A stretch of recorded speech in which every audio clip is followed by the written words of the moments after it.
Goldstein, MD, because she is one of today's most respected and experienced cannabis physicians who is going to reveal the deeply researched facts about cannabis and CBD, which truly is so important in a world with so many myths and misinformation on this topic.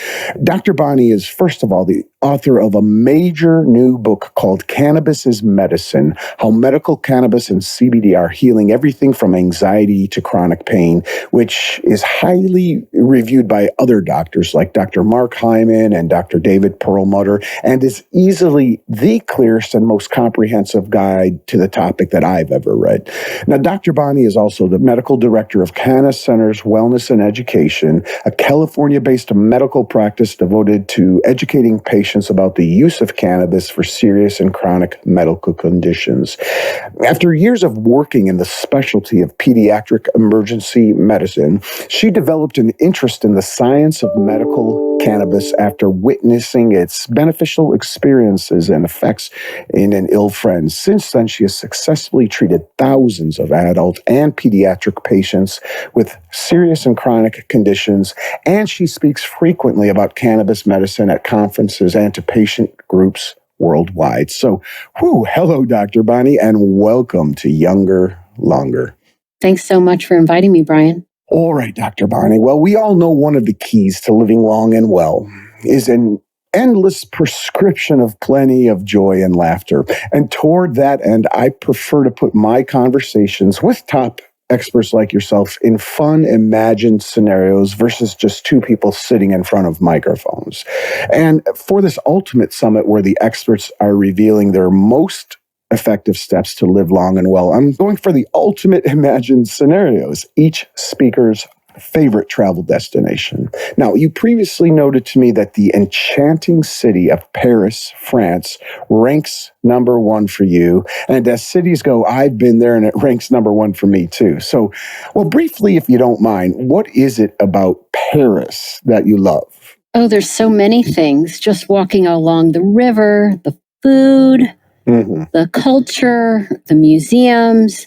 And I know that some people say they don't like the people there, but I've had nothing but wonderful experiences with the people there. Really, everyone is lovely, despite the fact that I don't speak any French. I love it too, and I agree. I had the warmest experience with people there. So, Dr. Bonnie, how about this? Let's say you and I are having this conversation together in Paris, France. Now, I don't know where one begins in a city with virtually endless, glorious things to see and do, but let's go a bit off the beaten track here to start, because, well, cannabis as medicine was unfortunately underground for so long. Let's go underground in Paris to the famous catacombs, which are, to everyone listening, rather haunting underground tunnels you can walk through that hold the bones of over 6 million people who were placed there in the late 1700s, I believe, because the city's cemeteries were overflowing. Yes, it is more than a bit unnerving and unusual, but if you can stomach it, it really is kind of a life-altering experience. So, Dr. Bonnie, let's say we just emerged above ground from that experience.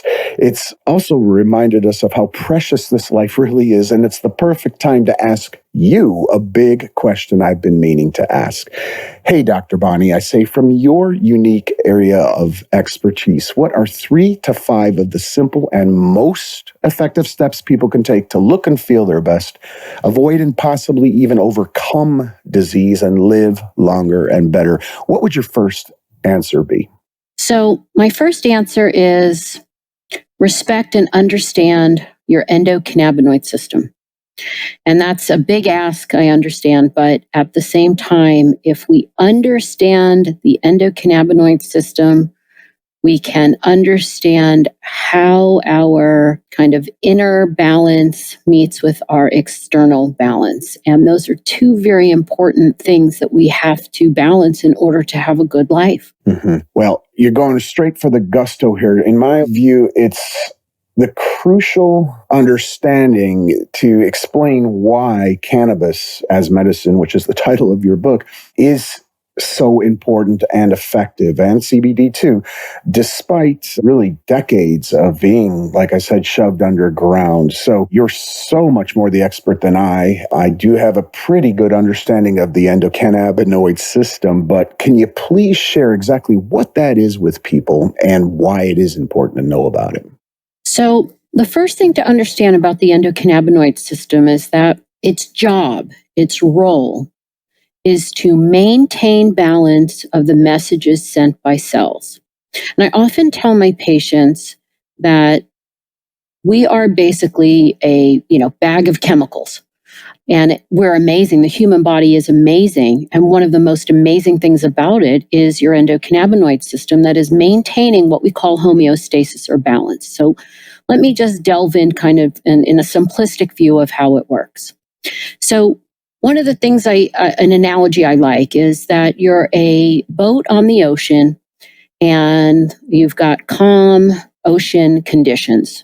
Okay, you're just floating along there, but then a wave comes along and the boat tips. You can kind of think of the endocannabinoid system as if this wave comes at you, inflammation, infection, an injury, some type of insult to your physical and mental being, your boat tips, and then your endocannabinoid system works to right the boat, to get it back into balance. So, for instance, if a bear is chasing me through the woods, I want my fight or flight to go into effect. But if I'm just driving down the freeway on my way to work or on my way to go visit a friend, I don't want that fight or flight to kick in. I don't want severe anxiety when I'm doing something routine. So we think about people who are suffering severe panic or anxiety, which so many of us are suffering from. We live in such a stressful world. But what we want is we want our body, our physiology, to have the ability to, quote, right the boat. We don't want to have those. We want to have it when we need it, but we don't want to have it all, this imbalance all the time. And so when cells are sending messages, for instance, if anxiety is overwhelming me, my brain, basically, the reason I have anxiety is because my brain is sending neurotransmitter messages to other cells, one cell sending a message to another cell, feel anxiety. And remember, we have each areas of our brains that control different things like nausea, like anxiety, like movement. So when I feel, let's say I'm feeling anxiety and it's overwhelming, then I head out to the doctor and maybe get myself a prescription for anxiety medicine that oftentimes is targeting one thing. The endocannabinoid system is a little more of a blanket, which kind of targets in a very natural way. My body is going into its own kind of toolbox of chemicals to send that message. And what is that message being sent? So one cell sending a message to another of too much anxiety. The receiving cell is supposed to say, gee, that's too much message. Let me make a chemical called an endocannabinoid. And by the way, they're made from healthy fat, which we eat. And then that chemical, the endocannabinoid, goes backwards to the sending cell and says, hey, dial it down. I like the analogy. I have a son who plays music. And so if he's in his room blasting on the guitar and he's got his amp dialed up and, the whole neighborhood's hearing it. And I knock on his door, say, hey, dial it down for me. He can do that. How do our cells do that? Well, when that endocannabinoid leaves the receiving cell and wants to go back and tell the cell, hey, dial it down, it has to attach to a receptor. And these receptors are called cannabinoid receptors. Okay, we don't have them because of cannabis. We have them because we have this very long-standing endocannabinoid system that's been in all creatures that have vertebra for thousands of years. And it's a very fine-tuned kind of and very redundant kind of system. So there's multiple chemicals that combine to the cannabinoid receptor. Our endocannabinoids. Endo means within. So we make our own like inner cannabis, which is amazing. And it goes from cell to cell, telling the sending cells, the cells that are sending the messages, hey, dial it down. And we've discovered so far at least 5 endocannabinoids. One of the main ones is called anandamide. Anandamide seems to be the endocannabinoid that kicks in when you're having a stressful response, when your boat is tipped. And then we have another endocannabinoid called 2-AG, which is kind of like the daily workhorse, kind of trying to keep all the cells functioning and in balance on the day-to-day basis. And what's interesting is that our endocannabinoid system was only discovered, Brian, in 1988. And it was discovered when scientists were trying to figure out how THC caused intoxication. So they took THC molecule and they gave it to a rat in the rat brain. And by the way, it was radioactive, so they could detect where it went. Every time they gave it, it went to this receptor. Now, what's interesting is that these receptors that it attached to at the time in 1988, scientists had seen the receptor, but they didn't know what kind of receptor it was. Remember, we have serotonin receptors for our chemical we make, serotonin. We have dopamine receptors, different kinds for the chemical that we make, dopamine. So every receptor we have, it's because we make the chemical that binds to it, that sticks onto it to send a chemical message. So when they saw that THC was binding to this receptor, the receptor at the time was called an orphan receptor because they didn't know much about it. They changed the name to a cannabinoid receptor. And that blew open all of this kind of science, like, why do we have a cannabinoid receptor for THC that's something outside our body? Then they really understood we must make some kind of compound that binds to this receptor. And they went in search of. And in 1992, researchers found the very first, or discovered the very first endocannabinoid, which was anandamide. Remember, the endocannabinoid that seems to help you respond to stress. And it, again, like I said, blew open this understanding of we have this system that's, by the way, now found to be almost everywhere in our body, involved in almost every physiologic process in our body. As a doctor, when I went to medical school, which, by the way, went to medical school from 1986 to 1990, right when they were discovering all of this. So I did not learn about the endocannabinoid system in medical school. I learned about it many years after. The unfortunate thing is only about something like 14% of medical schools actually teach about the endocannabinoid system. That means most doctors aren't savvy about knowing what it is or understanding it. And one of the things I tell people is that, if you have a neurologic problem, you go to a neurologist. If you have a joint problem, you go to a rheumatologist or an orthopedic. And doctors have all these different specialties, right? You go to a GI doctor if you have issues with your intestines. But what's amazing about the endocannabinoid system is it's just about everywhere in your body, with densities in your brain, in your gut, and in your immune system. 3 of the major players in overall health. The endocannabinoid system is very adaptive, and it can help get you, if it's out of whack, by doing certain things, you can get it back into really nice balance. But also, we're starting to understand that there are some people who probably have some underlying genetic imbalances within their endocannabinoid system. And the reason that they don't get back into balance is because here's a system that's being left kind of tipped over, and it can't respond. And that's kind of where cannabis comes into play, into if you're chronic illness, chronic stress, chronic sleep deprivation causes an imbalance in your functioning endocannabinoid system, but also you can have a genetic underlying basis. So almost everybody I know can benefit from understanding that they have this system and understanding that you can intervene at this system to try to get your cells to send balanced messages. So to everyone listening, the bottom line on that is it's important to first know that you have this endocannabinoid system, which I'll sum up for the rest of the times that I try to say it, it's ECB, because I'm not used to saying it as much as you are, Dr. Bonnie, and it can twist my tongue.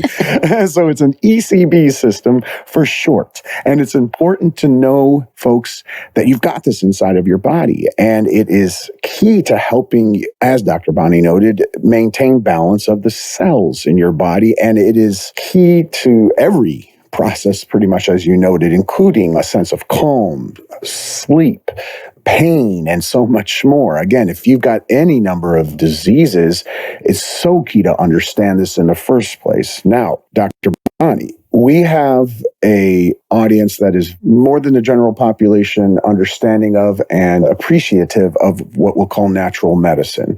So they embrace the other herbs, they embrace foods and all the healing powers within.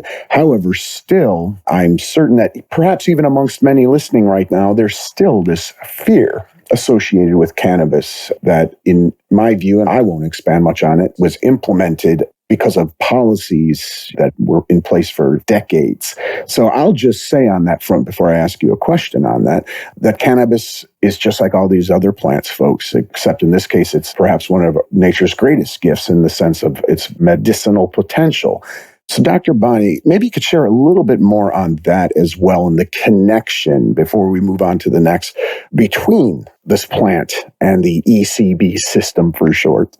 Sure, Brian. So one of the things that we understand about the cannabinoid receptors that we have everywhere, like I said, in our body, with densities in our brain, in our immune system. By the way, when you think about your immune system, don't only think about fighting infection. Think about too your level of inflammation. That is part of your immune system. Your everyday level of inflammation is based on the chemicals released by cells from the immune system. And also, like I said, the gut. Remember, the gut is so important. And, doctors are not really taught about kind of the gut-brain connection. We're taught that they're kind of separate. And I think now, finally, more doctors, such as some of the doctors you mentioned in the introduction, are starting to recognize that the gut is absolutely crucial to good health. And then it goes back to the foods that we eat. But when we think about the endocannabinoid system and that receptor, when you think about the receptor, think about it as a lock on a door. And it has many keys.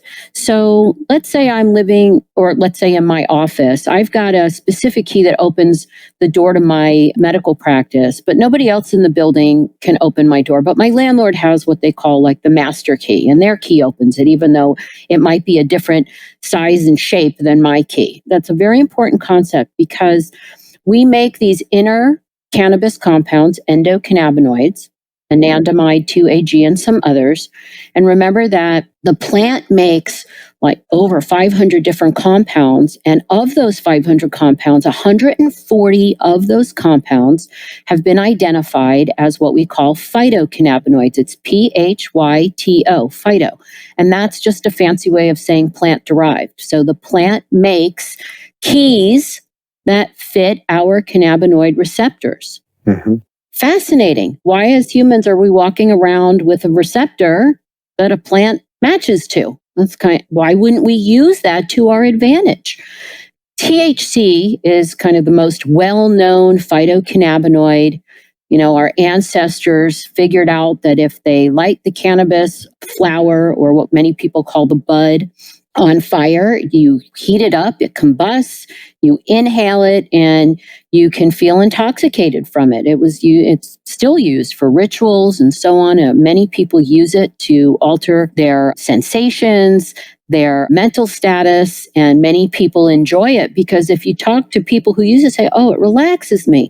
Oh, it makes me happy. It alleviates my depression. Well, it's not magic. Where is it working? Well, THC looks just like anandamide. They're very similar. They mimic each other at the cannabinoid receptor. And so imagine a scenario where you might not make enough anandamide because either you're super stressed out and your body's taxed by that, or it's a dietary problem because we've been told the last 30 years not to eat fat. Well, we know better now. We should be eating healthy fat because that enhances your endocannabinoid system. and helps you make your own anandamide.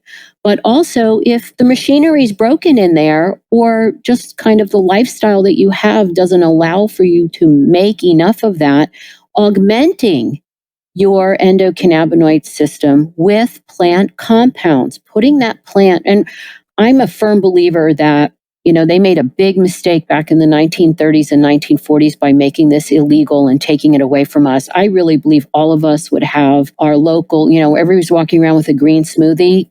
Cannabis should be in your smoothie, and in the raw form, it's not intoxicating. So why wouldn't you use it the same way that you use other plants to enhance your health? This poor plant's been vilified for now going on, 90 years or so because of one compound, THC, which causes intoxication. All the rest of the phytocannabinoids are not intoxicating. And it's kind of fascinating to think that this poor plant's been taken away from us, and we've been deprived as humans of this incredibly beneficial plant because of one particular compound that still, by the way, it's very controversial. You'd be surprised how many doctors and articles are being published about the negative effects. Why are we only looking for negative effects? I've been a cannabis doctor for 12 years, and I've thousands and thousands of patients who say, it saved my life. It stopped my child from having seizures. It took my child who has severe, aggressive, non-functional autism to now able to go to school. My child sleeps all night. And what really is so very important is that we cannot equate responsible medical use with someone who is abusing cannabis. And remember, anything can be abused. Look at all the people who unfortunately are dying from opioids, from opioid addiction and opioid abuse. And my niece, who's not in college anymore, but when she was just a few years ago, she told me the number one drug being abused at her college, which then I went and researched and saw that this is true, was a stimulant that kids get for ADHD or ADD, and they're sharing it. It's basically speed, and they're abusing it. So any substance can be abused. And what I always find fascinating is that there's this somehow a special extra dislike for cannabis and THC, which really comes from that propaganda, the reefer madness propaganda from back in the 1930s and 1940s. And it's just, I hate to say it's unfair, but really what it is ignorant. Because when you look at this plant and you look at the unbelievable medicinal benefits, now everybody says, oh, we don't have enough research. Okay. We know that this plant has medicinal benefits if you just listen to people who are using it. And, I focus on pediatric patients, many of whom are nonverbal and not able to share how they feel on cannabis. But when a parent calls me and says, my child who used to pace the floors all night long is now sleeping, the school called and wants to know what we're doing because my child is completely different at school for the better.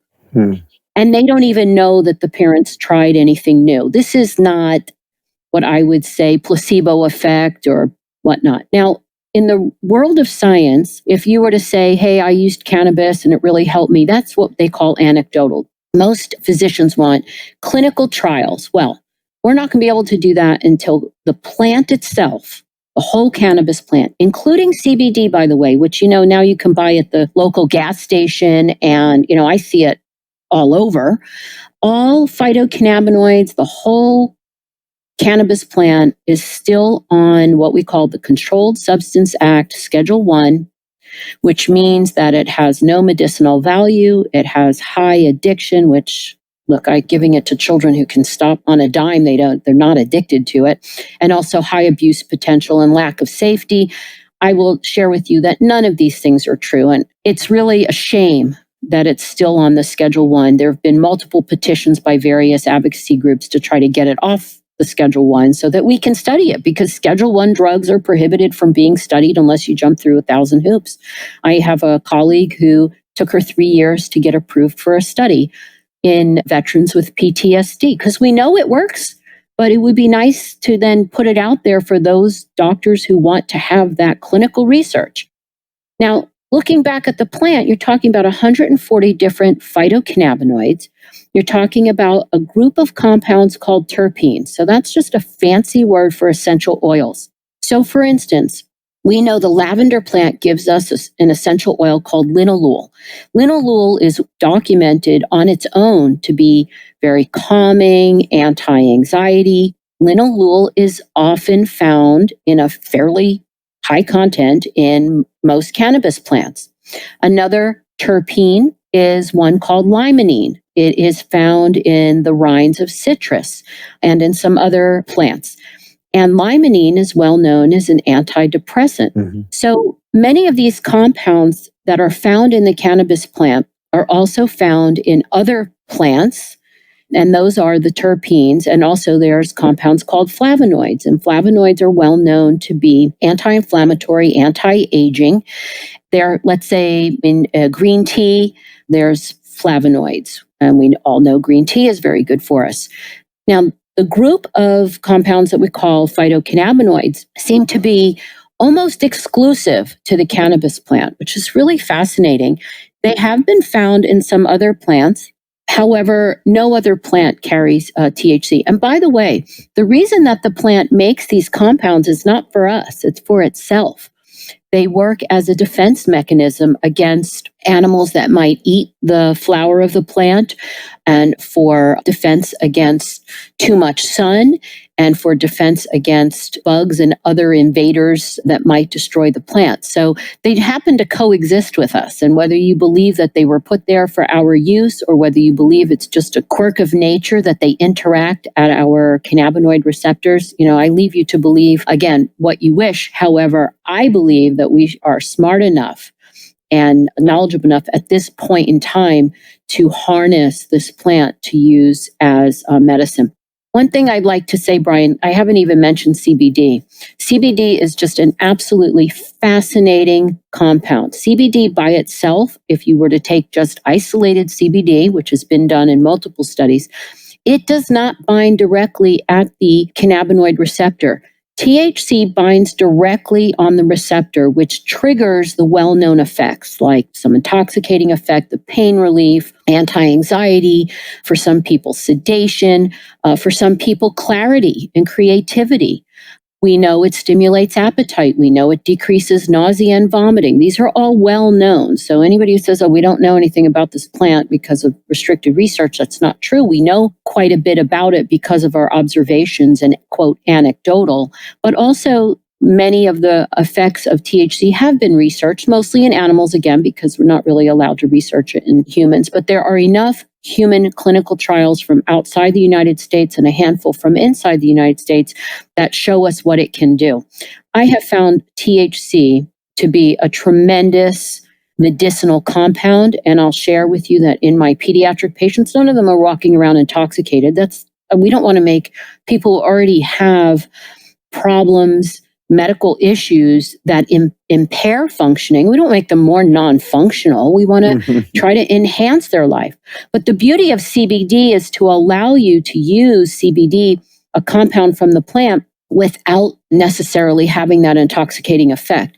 Now, CBD doesn't directly bind where THC binds at that cannabinoid receptor. It kind of binds at like an off-site. I call CBD at the cannabinoid receptor like a traffic regulator. So you think about, pulling up to an intersection, there's a light, but, there's someone standing on the side there throwing the light switch, let's say, on an, red light, green light. And the way you should think about CBD is it modulates or changes the way that THC binds to the receptor. Both compounds are equally important. There are no good cannabinoids and bad cannabinoids. They all have, and this is one of the reasons I wrote the book, was so that there could be a deeper understanding of exactly what these compounds can do. The reason CBD is taken off like it has, again, is because it is what we would call polypharmaceutical. It has over 65 known targets in the brain and body. It's crazy. Now, we used to think THC only worked at the cannabinoid receptor, but it too is polypharmaceutical in that it does target your serotonin receptors, it targets glycine receptors, it targets a number of other receptors, even including there's some preliminary evidence of your opioid receptors. But CBD, of course, because it's become the darling, because it doesn't have this intoxicating effect. And look, there are people who like the intoxicating effect and people who don't. And that's the beauty of this, is you can tailor cannabis medicine to your particular preferences, which I love about it. It's one of the main things I love about it. But CBD targets the cannabinoid receptor, again, from like a side view, but it also targets all of these other receptors. So GABA receptors, where it helps enhance anti-anxiety. It targets serotonin receptors, so it can modulate your mood and your pain and your cognition. It targets glycine receptors, which glycine receptors are involved in inflammation. CBD is an incredible anti-inflammatory compound. So is THC, again, but in daily use, let's say THC is not a substance you want to take, you've got this other option of CBD. The other crazy thing that's going on with these phytocannabinoids is that with more and more legalization throughout the various states in our country and even throughout the world in other countries where they're making cannabis available either medically or legalizing it for adult use, is it allows those growers, cultivators, and cannabis product, let's say manufacturers, to focus in on different cannabinoids for different effects. So for instance, many of my patients are taking a cannabinoid called cannabigerol, which the letters are CBG. CBG has helped many of my patients have anti-anxiety effects, where let's say CBD, it didn't work that great for them, or they couldn't find a product that had, little to no THC and they prefer to use or just CBG works better. We also know that two very important cannabinoids that are understudied. Remember, THC and CBD are the two most studied phytocannabinoids. All these other ones were kind of playing catch up. THCA and CBDA are two of the most important phytocannabinoids. As I kind of go through my journey as a cannabis doctor and get to see the effects in my patients, I've become convinced that Mother Nature meant for us to take this plant in raw form. Mm-hmm. When there is an A at the end of the letters, so like THCA as opposed to THC, or CBDA as opposed to CBD, the A means that the form that you're taking it in, or the product, is in its raw form, meaning it was not heated up prior to, let's say, being bottled up. So if you buy a bottle of CBD oil, by definition, it has been heated in the process. Remember that socially, I remember the first time I heard about cannabis, maybe I was, 11 or 12. My friend's brother got in trouble for, quote, smoking pot. And so you hear about this smoking of it or baking it in brownies or cookies. That heating part of it is part of that. That's what was kind of handed down to us. And much more recently, people are starting to take it in its raw form. Why? Because there's no intoxicating effects. And it is incredible for wellness, incredible for anti-inflammatory, incredible for anti-cancer properties. And the other thing is you don't need to take very much. It seems to be better absorbed than the heated up forms. So you don't need as high a dose to kind of overcome poor absorption. Right. Yeah, it's really fascinating. I have many patients who came to me as already using cannabis, and they had good results and they were interested in being legal. So they came to see me, brought me their medical records to document with me their condition that they've been struggling with. And doctor, it helps me. Remember, this is back almost over a decade ago, where patients were saying, I just want into the legal. I want legal access. I don't want to buy it on the street anymore. I don't feel good about that. This is my medicine. I want to be part of a legal system. And where I practice medicine in California, you can see a doctor and get approved and you could go in. Now, of course, since then we've had legalization, but back in those days, I even had patients who would go get raw cannabis flower, the bud, the herb, whatever you want to call it, and they would go home and they would put it in a cup of tea.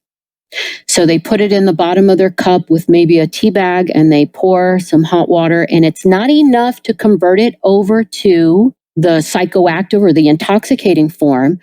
And they would come back to me and say, I've been drinking cannabis tea and it's really all the inflammation in my body is down. Now, it didn't work right away. Like if I take THC, I'm distracted from the pain and I can get a good night's sleep. It's helpful, but I'm looking for something where I don't have to take it, like something a little more long term. It's an interesting thing. There's a cumulative benefits using the raw compounds, and you can get this with CBD as well, but the raw compounds that are so easily accessible. I mean, if where you're located, you could grow your own, you have access to your homegrown, and you only need a small amount. With CBD, it's interesting. The studies clearly show that for most chronic illness, you need pretty high doses. And for a lot of people, that's too expensive and they're just unable to take the big doses. I mean, look, I have some pediatric patients with epilepsy and autism taking 800, 900 milligrams of CBD a day. Now, great benefits, but boy, that's hard to sustain when it's out of pocket and CBD is so expensive. Whereas those raw forms, and you can buy in California and again in some other states as well, a small bottle of THCA for something like $60, $80, and you don't need to take near as many milligrams. And of course, every person, their dosing is individual, depends on how they respond, depends on their condition. There is no one size fits all with cannabis. And again, going back to that idea of customized and personalized. But boy, those raw cannabinoids, I'm almost convinced that that's what Mother Nature meant for us to take. And maybe what we're supposed to... Sounds like it. Yeah, combination of raw and heated. Mm-hmm. Dr. Bonnie, I want to roll back and just briefly review for everybody. So this plant, cannabis, if there had been no smear campaign, let's call it, for in the 30s and 40s and certainly thereafter for quite some time, it would be elevated in pretty much everyone's eyes, in my view, to one of the greatest plants on earth, which it really is. Now there's still some doubts and some hesitation, and obviously it's caused some serious setbacks in terms of, like you noted, being able to research it. But the fact is, everyone listening, as Dr. Bonnie noted here, this plant contains many different phytocannabinoids and terpenes, compounds that can benefit you in potentially so many different ways. They're the keys, as she noted, to your ECB system to help balance it out, which is tied to helping with a range of different diseases and pain, healthy sleep, and so much more. And Dr. Bonnie is noting here that if you have concerns about the high aspect, you don't want to get high, well, that's not the only road in. You can, first of all, focus on CBD more so potentially, but also, as she's noting, there's raw forms now available that do contain the THC that will not get you, quote unquote, high. So I wanted to just cover that ground briefly. And then, Dr. Bonnie, I want to remind you that we're in Paris, and it's beautiful here, having this fascinating conversation. I'm sure most people recall that one of its most famous landmarks, the Notre Dame Cathedral, went up in flames back in 2019. Now, the good news on that, it's being restored. So let's say we're there now, taking in the wonder of that architecture. And Dr. Bonnie, well, with that restoration in mind, because that's something that cannabis can certainly help with as well in our bodies, it's the perfect time to ask you your next most effective step to live long and well. Sure.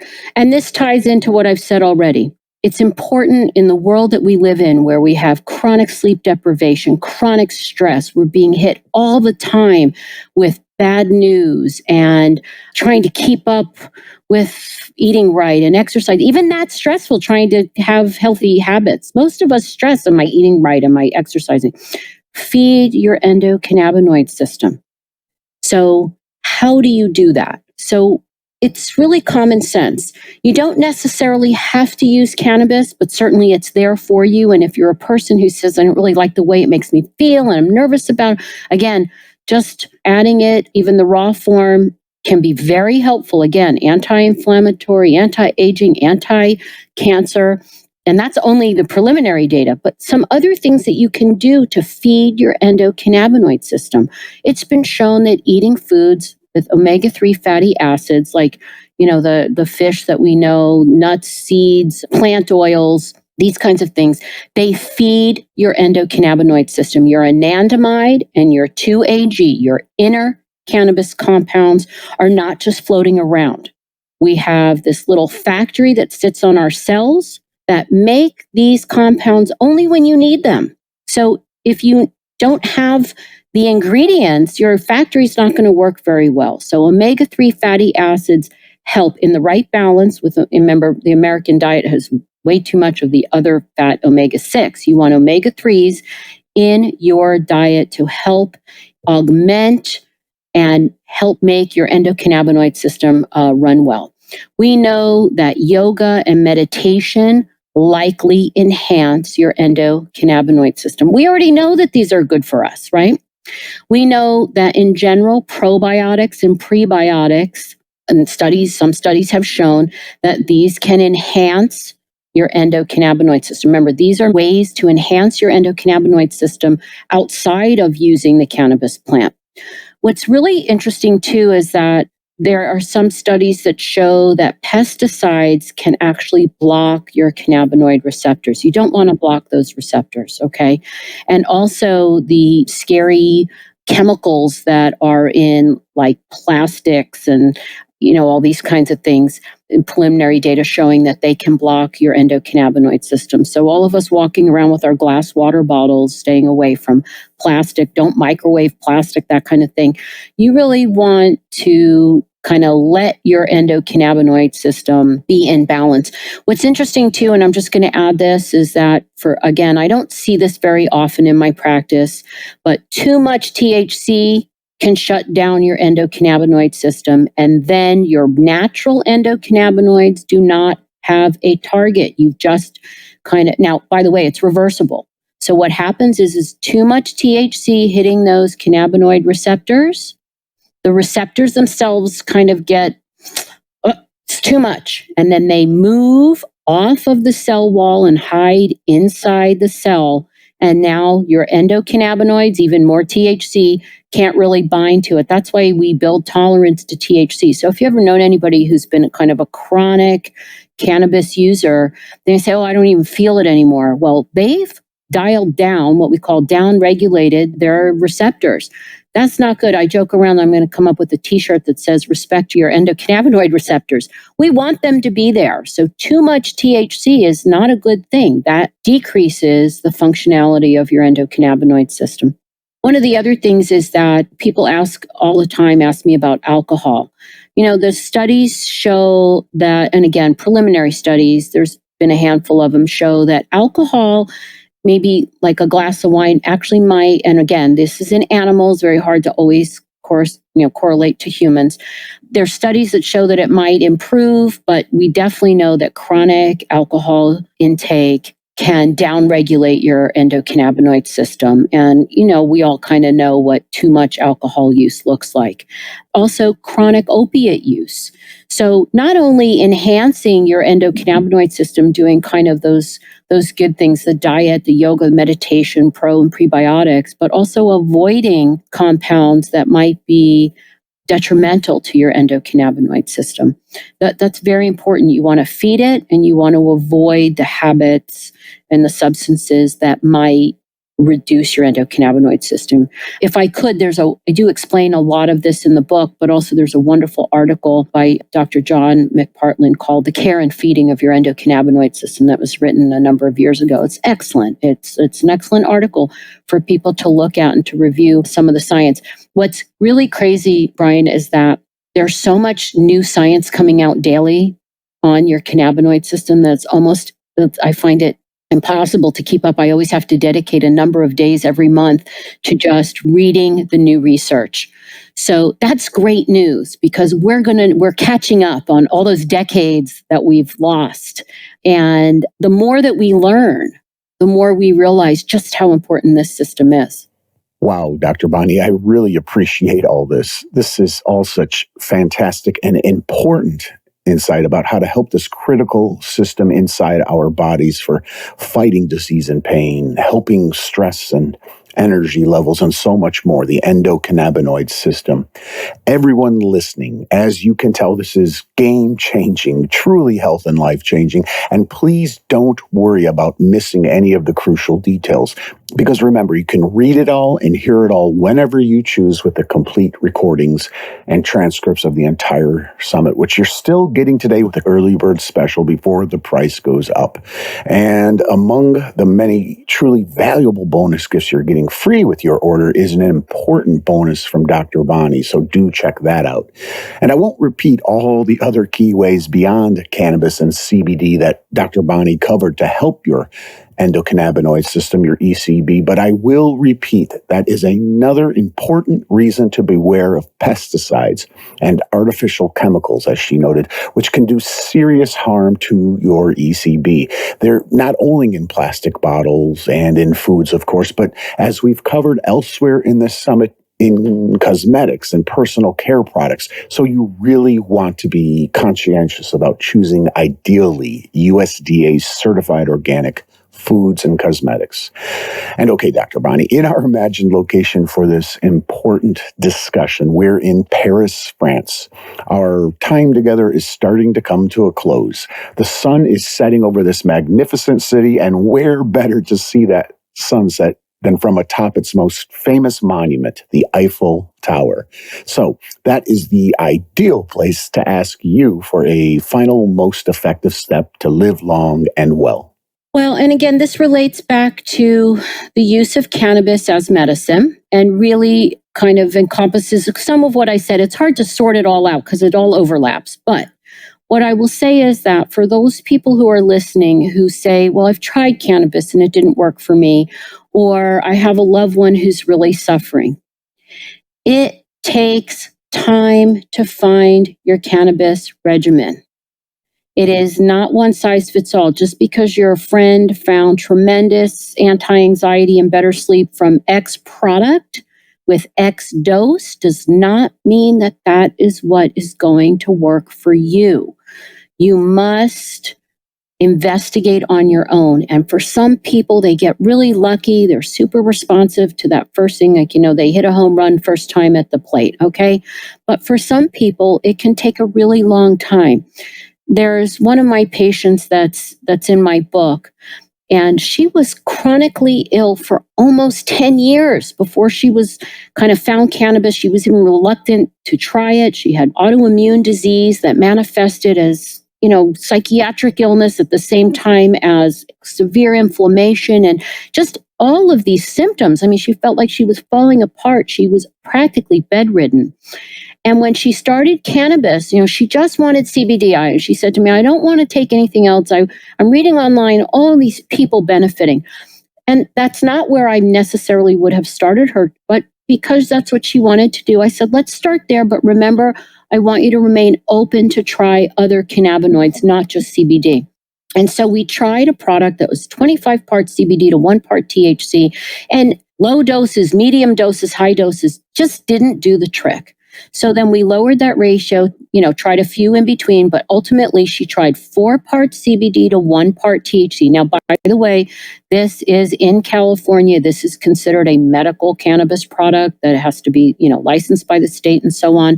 You're not going to find it at the gas station or at the local pharmacy.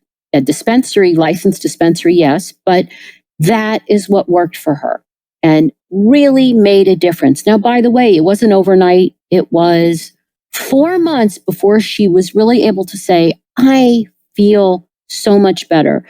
And she told me at 8 months, wow, I feel like I'm back to before I developed my autoimmune condition. Like I'm back to normal. Like I have a normal relationship with my husband now, with my children. I'm actually able to travel. When I wake up in the morning, it's not dread and suffering. It's, oh, I can go back to work. I mean, so it took time. Your endocannabinoid system, it's not like, and I think a lot of us have kind of been trained by allopathic medicine, typical medicine, take a pill and you feel better, right? That's not the way this works. If you get a mosquito bite, You can rub all kinds of stuff on it, but usually that inflammation is going to be there for a few days, right? Or you get stung by a bee or something, you have that inflammation, it takes time to go down. There's no magic, especially when you're using natural medicine. One of the analogies I use, Brian, is if you're out of shape, just if you go to the gym tomorrow morning, you're not in good shape by tomorrow night. Okay, it's going to take some time. And especially for those people who have chronic illness, who have been struggling, be hopeful, don't give up, find someone to help you. There's now a fair amount of cannabis physicians out there. There's cannabis nurse practitioners. There's a lot of people now who understand. And also in the book, I have a chapter about where to begin and where to go. And of course, it's not individualized, but it gives you a roadmap to be able to say, where do I go next? How do I, if this didn't work, does that mean all of it's not going to work, or what do I do next? And that was really one of the main goals. I can't take care of everybody, and nor can my colleagues. We can't take care of the millions of people that will benefit from this. So, we tried to give people a roadmap to be able to kind of what I call rule it in or rule it out. I have a lot of people that still come see me and say, oh, I tried CBD, it didn't work. And when I ask them what they tried 5 milligrams or 10 milligrams. Well, what if you need 200? So you can't say it didn't work until you actually know the parameters under which it might work. And so that comes from education. So I always want to tell people that cannabis can take time. And if you're willing to give it the time to work, one of the important things to understand is that it may very well be worth it to put that time in. Like I said, I'm not going to not go to the gym because I'm not in shape tomorrow night. I'm going to go, and I'm going to believe in the process, and I'm going to try to make it work. Mm-hmm. Yeah, well, you're helping to balance the system that you so clearly explained in the body, and it makes sense that it takes some time and effort to, in my mind, I see the justice scales, the famous image, and, you're just trying to get that right balance of the proper different, whether it's THC, CBD, these other phytocannabinoids you talked about. It makes sense. Now, let me ask you along these lines. What are the safety concerns? And you've already addressed, how you don't necessarily have to get high, so to speak, to appreciate and experience the benefits. So what are the safety concerns we should be aware of, in brief, with cannabis and CBD that's out there now today? Because especially CBD, it's become so popular that I think people need to know there are some concerns. Sure. Well, look, I'm going to share with you, CBD is one of the safest substances on earth. Even in my patients that have, quote, overdosed, or who take chronic high doses for severe illness like severe epilepsy or cancer, the big 3 side effects from taking too much CBD is sedation. Big deal, it'll wear off. I'm not really worried about that. GI upset or diarrhea. And that may or may not be from the CBD itself. I think for some patients, it might be just too much CBD, but also sometimes it's the form that it comes in. If it's in an oil base or an alcohol base, it may be the other compounds that are in there. It causes an upset stomach and some diarrhea. And then the other downside, only really in epilepsy, is that for some patients, it can cause an increase in seizures. So again, remember that many people who are using it for epilepsy are using it because they haven't found something else to work. And so I think in these cases, it's certainly worthwhile. And of course, again, with epilepsy, please, medical supervision, because it can. Another thing to look at is that it can interact, CBD specifically, and THC on some level can interact with other medications. So it is good if you're on medication to have somebody go over your medicines with you to make sure that CBD is not either making your other medications ineffective or conversely too toxic. There are some cases, like let's say for some of the new cancer immunotherapies that are out there, CBD can actually block the metabolism of those drugs, meaning those drugs will build up in your system. And if they have toxic side effects, you do not want to have that interaction. And that can be avoided, of course, by lowering the CBD dose. And again, anybody with really chronic or severe illness should have some medical supervision if you're going to get into the world of higher dose CBD. And usually, by the way, these drug interactions are at high dose. Now, let's talk about THC. Apart from just overdoing it and down-regulating your endocannabinoid system. What I mean by that, again, is causing those cannabinoid receptors to say, wait a minute, it's too much THC. I'm going to hide inside the cell. And now your natural endocannabinoids have no place to work. And by the way, most important with sleep and anxiety. If you really downregulate your endocannabinoid system, you've just done yourself a disservice. So to me, it's not dangerous, but it's certainly not something that you want to happen. With THC, there is always the concern that in a young, healthy teenager who may be predisposed to some form of mental illness, especially in a first-degree relative, that chronic high doses, what we call chronic heavy use of THC, could trigger schizophrenia. In fact, someone just sent me an article about a young man who started using concentrated THC. They often call them dabs or shatter, or they have all these names for it. There's no real use of these products in the medical use. It's really recreational use. These are products that are like 90% THC versus what Mother Nature gives us in a well-grown, like say sun-grown plant, about 18% THC. If you concentrate the plant, you can get 80, 90%. I don't really see any benefit with that, maybe in cancer patients under medical supervision with a doctor who knows what they're doing. But for just, let's say, the average teenager who says, I just want to get high with my friends, it's something fun to do. What often happens is that, again, they downregulate, they do themselves a disservice, and that actually may trigger a psychotic break. Now, look, this is very rare. There's actually a recent study, which I put into the book, include in the book, that showed that when they found some twins, when they did what we call twin studies, so you're using the same genetics when you're doing twin studies, it kind of helps to take away that variable of genetics from person to person. They actually found that, let's say, high dose THC didn't really play much of a role. But it's important. One of the things I tell people is, I'm the mom of a 20-year-old son, and I started talking to him about cannabis when he was 8 years old and tried to kind of explain to him, you're lucky, you're not ill. And yet you got blessed with a good brain. And you know what? Wait until your brain's developed before putting any substance, not just cannabis. I don't want you coming home drunk on pills. And look, I did pediatric emergency medicine. That was my practice before this. It was alcohol that made kids end up in the emergency room, or, believe it or not, pill parties where they were taking their parents' Xanax and their parents' opioids. I didn't really have anybody come in because of cannabis, because again, it is pretty safe. But I do think that high doses in young brains, in a healthy young brain, should be avoided. Now, let's say, okay, Dr. Goldstein, you take care of a lot of kids. What are you talking about? Well, the children I take care of have epilepsy, or they have severe autism. And there is clear-cut evidence to show that the endocannabinoid system might be part of the root cause of these conditions. In fact, children with autism, in a study out of Stanford University from 2018 and studies from Israel in 2019, when they were able to measure the endocannabinoid levels in children with autism, they had low levels of anandamide. That means they don't make enough of their inner cannabis. And animal studies pointed to the fact when you gave THC to those animals, you could correct that imbalance. So that is kind of the reasoning behind it. It's kind of like the idea I wouldn't give insulin to a non-diabetic, right? Makes sense. It's the brain that you're putting the medicine into that matters. It's the condition. So again, healthy teenagers. Some other things, I always tell women who are pregnant and breastfeeding, try to limit anything that you put into your body from other than healthy foods.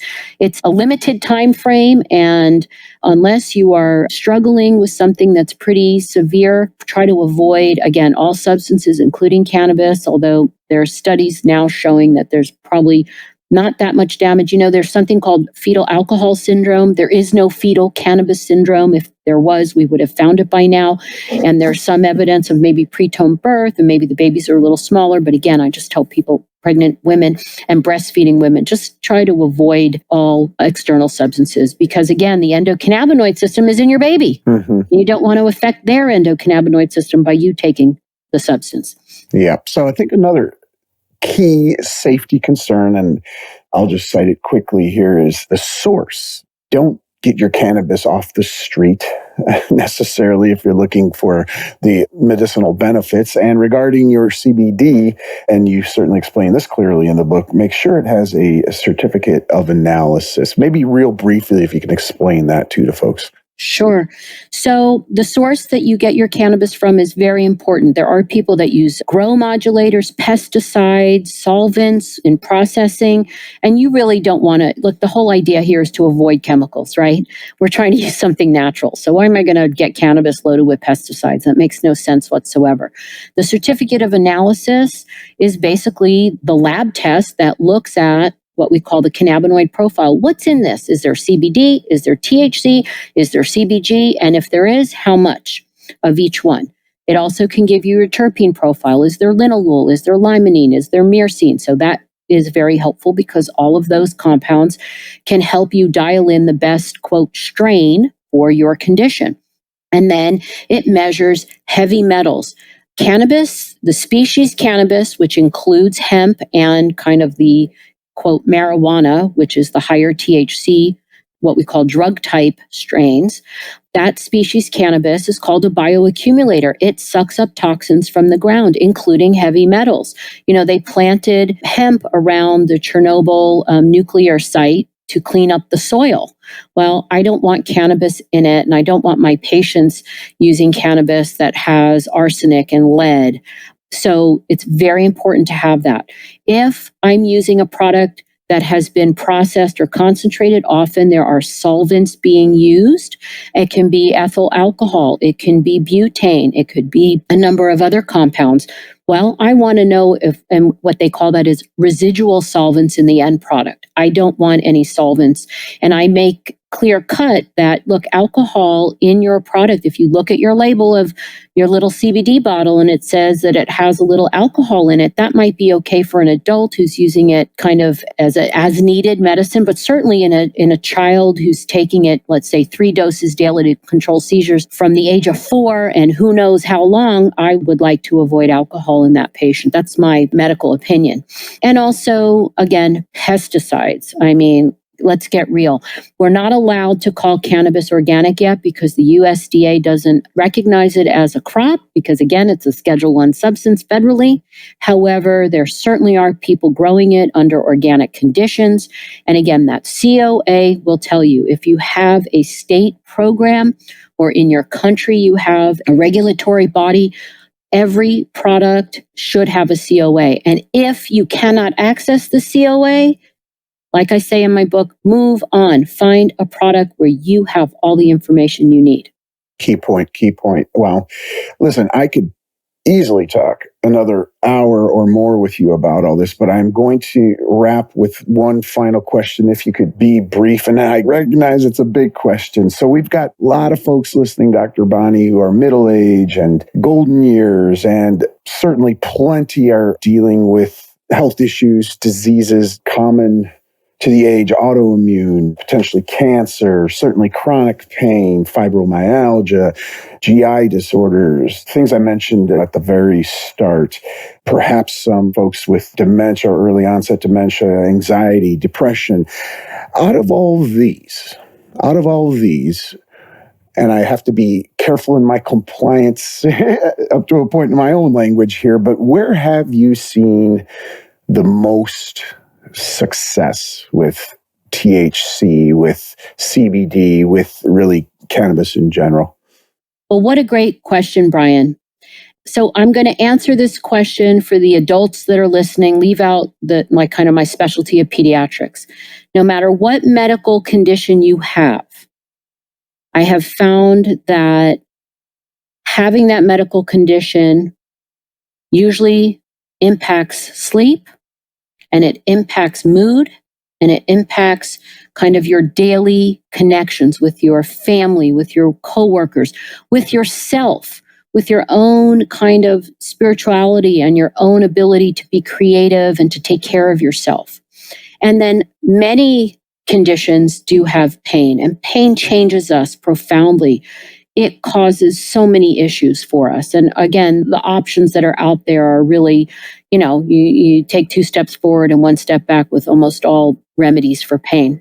So if you're to ask me, like, what do I see? If you can get sleep, anxiety, and pain under control, you are going to feel better. It may not be the end all be all, but I will tell you that cannabis works beautifully for those 3 particular symptoms.